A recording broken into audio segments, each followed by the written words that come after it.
پہلے تو میں نے مسلمانوں کے اخلاق سنے تھے، اب تو میں نے دیکھ بھی لیے، پر یہ بتا جب 12,000 آیا تھا جان کیوں نہیں چھڑائی؟ تو حضرت چارہ کاٹتے کاٹتے رو پڑے، فرمانے لگے تو نہیں نہ جانتا یہ بیٹیاں سانجھی ہوتی ہیں، پتہ نہیں نا، میرے رسول پاک نے تو حاتم تائی کی بیٹی کے سر پہ کپڑا رکھ کے کہا تھا بیٹیاں برابر ہوتی ہیں، تو یہ نہیں پتا جب اس کی 6 بیٹیوں کی شادی ہوئی ہے میرے اندر روحانیت کتنی بڑی ہے۔ فرمایا پھر 12,000 آیا ہے تو 2-4 بچیاں پھر گئی ہیں، تو یہ نہیں پتا میں اندر سے راضی کتنا ہوں،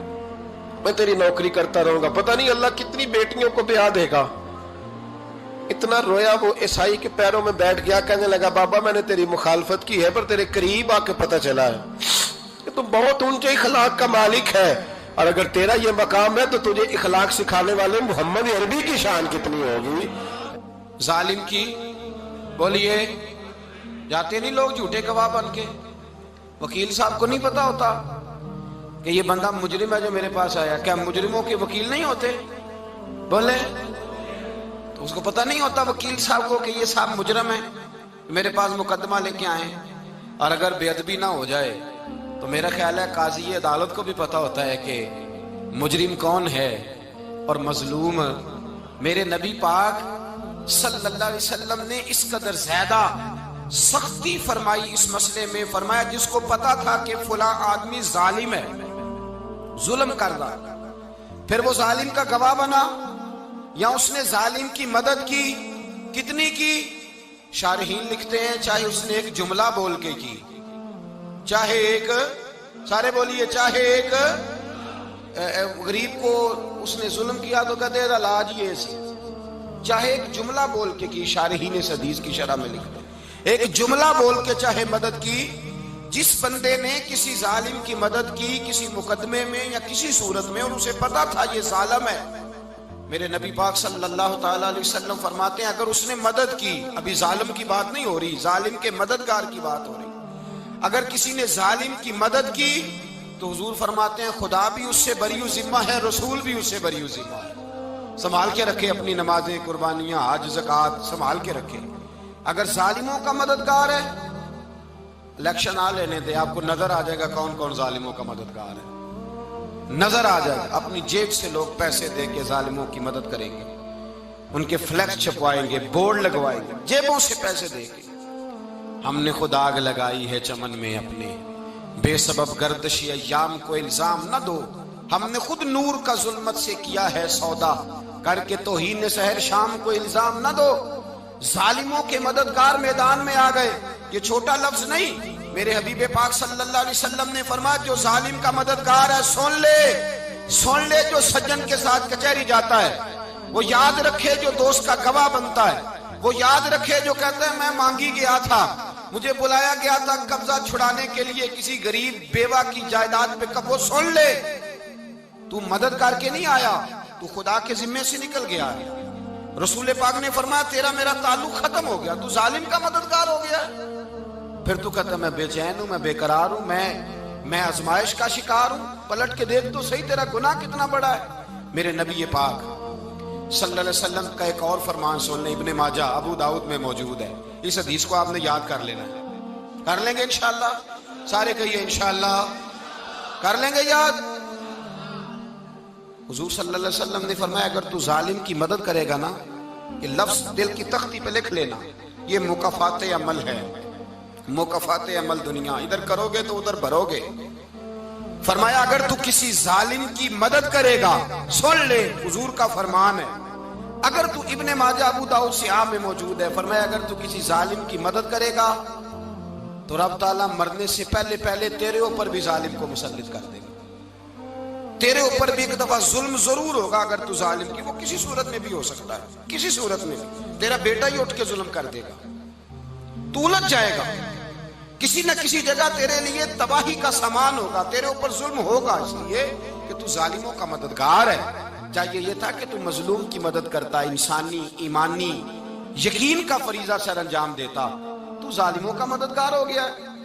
ٹٹول کے دیکھ لیں، رزلٹ نکال کے دیکھ لیں، ہمارے زمانے میں ظالموں کے مددگار زیادہ ہیں، اتنی لمبی زبانیں نکال کے ظالموں کی مدد کرتے ہیں، بڑے بڑے کالم نویس اللہ نے انہیں قدرت دی لکھنے کی، تو اپنا قلم ظالموں کی مدد میں خرچ کرتے ہیں۔ وہ لوگ جن کو اللہ تبارک و تعالیٰ نے قدرت دی، ہمت دی، طاقت دی، کچھ لوگ ان کے حلقہ احباب میں، وہ اپنے لوگوں کو استعمال کر کے ظالموں کی مدد کرتے ہیں، ظالموں کی مدد کرتے ہیں۔ میرے نبی کریم سید عالم نور مجسم صلی اللہ علیہ وسلم نے فرمایا، اگر تو نے ظالم کی مدد کی تو جب تک تو توبہ نہیں کرے گا رب تجھ سے ناراض ہی رہے گا۔ اللہ تجھ سے، او بھائی جس سے رب بھی ناراض ہو گیا، نہ کھانا نہ پینا نہ سونا نہ جاگنا نہ نیند، پھر تیری ہر چیز تیرے لیے آزمائش ہو جائے گی، پھر تیرا سایہ بھی تیرے لیے خوف کا سامان بنے گا، پھر زندگی جیتی جاگتی لاش بن جائے گی، تو اپنے کندھوں پر اپنی میت اٹھائے پھرے گا جب تو ظالم کا مددگار ہوگا۔ اور نبی پاک صلی اللہ علیہ وسلم نے فرمایا ظالموں کا مددگار بھی ظالم ہوتا ہے، ظالموں کا مددگار بھی، سارے بولے ظالموں کا مددگار بھی، نہیں کو نہیں، آپ سارے نہیں بولے، ایک دفعہ بولے ظالموں کا مددگار بھی، پکی بات ہے، ظالموں کا مددگار بھی۔ اللہ اکبر، جس کا یارانہ ہو، جس کا دوستانہ ہو، جو کہے میں نے نا اس کو اوکھے ویلے کے لیے ظالم کو یاد رکھا ہوا ہے۔ کبھی مشکل پر رکھے نہیں ہوئے لوگوں نے ظالم دوست، کہتے میں نے رکھے ہوئے ہیں، بلکہ ہمارے دیہات میں تو کہتے ہیں میں نے بازو بنائے ہوئے ہیں۔ کس کو بازو بنا لیا؟ ظالم بھی کبھی بازو ہوتا ہے، جو ظلم کی تلوار لیے میدان میں کھڑا ہے۔ قارون، حامان، فرعون، نمرود کا حال نہیں لوگوں نے دیکھا؟ اپنے زمانے میں آپ نے کتنے لوگ نہیں دیکھے جن کے سائے سے، آواز سے لوگ کانپتے تھے؟ پھر پولیس کی گاڑیوں میں وہ اس طرح مردہ پڑے کہ دنیا نے تماشا دیکھا ان کا۔ یہ رنگ ہم نے دیکھے نہیں اپنے آنکھوں سے۔ فرمایا ظالم کا مددگار بھی، جو کار میں بٹھا کے لے کے گیا وہ بھی ظالم، جس نے چائے پلائی وہ بھی، جس شخص نے کھانا کھلایا وہ بھی، جو کچہری تک ساتھ گیا وہ بھی، جس نے فلیکس کے نیچے، بڑے شرابی کے نیچے چھوٹی اپنی فوٹو لگائی وہ بھی، جو ووٹ کی پرچی ڈالنے گیا وہ بھی۔ کہہ دینا باہر نکل کے کہ حضرت صاحب نے سیاسی تقریر کی ہے، کہہ دینا، پر بات تو سچی ہے نا۔ خو کرے ہم تو سے تھوڑا سا گلا بھی سن لے، خو کرے ہم تو سے تھوڑا سا بھی گلا۔ امام مالک کے پاس ایک بندہ آیا، اس نے کہا حضور میں درزی ہوں، ایک ظالم بادشاہ مجھ سے کپڑے سلواتا ہے، میں تو ظالموں کا مددگار نہیں نا۔ ایک ظالم بادشاہ مجھ سے، حضور میں تو مددگار نہیں نا ظالموں کا، جو فرمایا ظالموں کا مددگار بھی ظالم ہوتا ہے، تو کپڑے لے کے آتا ہے میں سی کے دے دیتا ہوں، ذمہ داری نہیں۔ یہ ایک آدمی دکاندار ہے، اس سے کوئی بندہ چیز خریدنے آئے گا تو تھوڑی کہے گا میں نے نہیں دینی، تو دے گا۔ کوئی بندہ اگر کسی شخص سے کوئی کام کہتا ہے جو اس کی فیلڈ ہے، اس کا شعبہ ہے، اس کا معاش کا وہ سلسلہ ہے، کہتے ہیں یا رسول اللہ صلی اللہ علیہ وسلم ظالموں کا مددگار بھی ظالم، حضور نے فرما دیا۔ تو امام مالک سے بندے نے مسئلہ پوچھا، دل کی تختی پہ لکھنے والی باتیں ہیں، کہا حضور میں درزی ہوں، ظالم کپڑے سلواتے ہیں، میں تو مددگار نہیں نا۔ امام صاحب کہنے لگے نہیں، مددگار تو وہ ہوگا جو تجھے سوئی دھاگا فراہم کرے گا، تو پورے کپڑے سی کے دیتا ہے، تو خود بہت بڑا ظالم ہے، تو پورے سوٹ سی کے دیتا ہے، تو بہت بڑا ظالم خود ہے۔ مددگار تو وہ ہوگا جو تجھے دھاگا دے گا، جو تجھے بٹن دے گا، جو تجھے نلکی دے گا۔ جو ظالم سے اتنی نفرت، ظلم کر کے بندہ ہے، یہاں تو ہمارے زمانے میں ہیرو بن جاتے ہیں لوگ، ظالم ہیرو ہے، لوگ اس سے ڈرتے پھرتے ہیں، گھومتے پھرتے ہیں، اور بہت سارے کم مزاج لوگ اس کے پیچھے ہاتھ باندھ کے پھرتے ہیں۔ ظالموں کی مدد کرنا، ظالموں کے ساتھ رہنا، یہ ظلم ہے، ظلم، یہ زیادتی ہے۔ میرے نبی پاک صلی اللہ تعالی علیہ وآلہ وسلم نے ارشاد فرمایا، یاد رکھو رب فرماتا ہے میں مظلوم کی مدد ضرور کروں گا، چاہے جلدی کروں چاہے دیر سے کروں، میں مظلوم کی مدد۔ اور حضور صلی اللہ علیہ وسلم نے فرمایا ہے، حضرت معاذ بن جبل کہتے ہیں حضور نے مجھے یمن کا گورنر بنایا، جب میں جانے لگا نا تو حضور نے بڑی نصیحتیں کی، بخاری میں موجود ہے،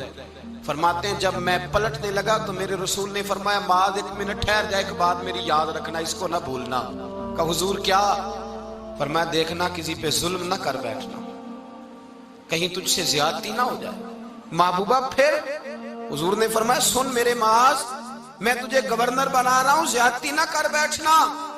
یا رسول اللہ صلی اللہ علیہ وسلم کیا ہوتا ہے؟ تو میرے کریم نے فرمایا جب مظلوم دعا کے لیے ہاتھ اٹھاتا ہے تو عرش کا مالک کہتا ہے فرشتوں پیچھے ہٹ جاؤ، عرش کا مالک کہتا ہے فرشتوں پیچھے ہٹ جاؤ۔